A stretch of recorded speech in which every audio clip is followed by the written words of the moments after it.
Good morning, Collin.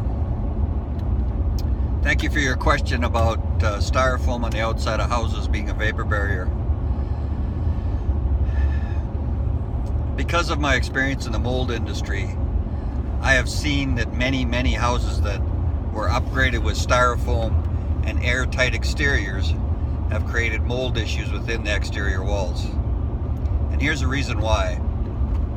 Our 2,000 homes that were developed for a vapor barrier inside and outside are okay because they don't allow moisture to get into the walls.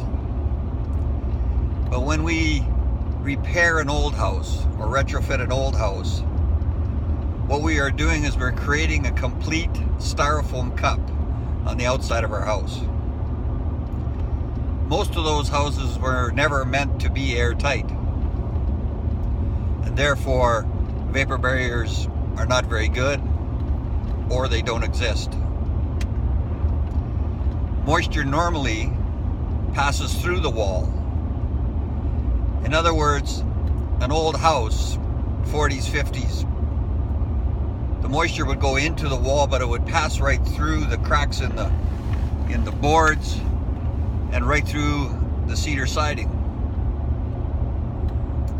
Also, the windows leaked and allowed lots of fresh air, dry air. Old homes were dry because they weren't airtight. Nowadays, we are making our houses even tighter all the time. I like to use this analogy. Say I took a styrofoam cup and I built a wooden house inside of it, and then added some water and put a lid on it. The wood would rot.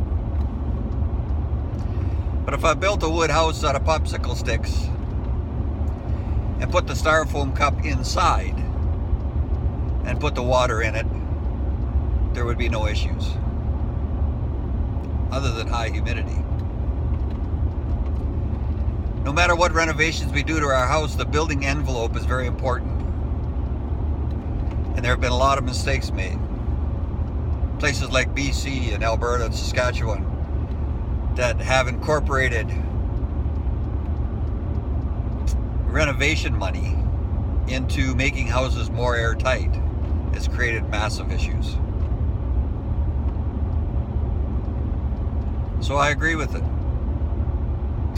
However, we have developed a way of putting styrofoam on the outside of the house without causing that issue.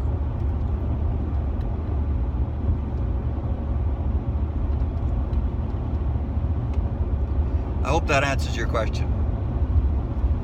It's a serious one, and it's causing a lot of health issues, especially mold and sickness. Thanks, Collin.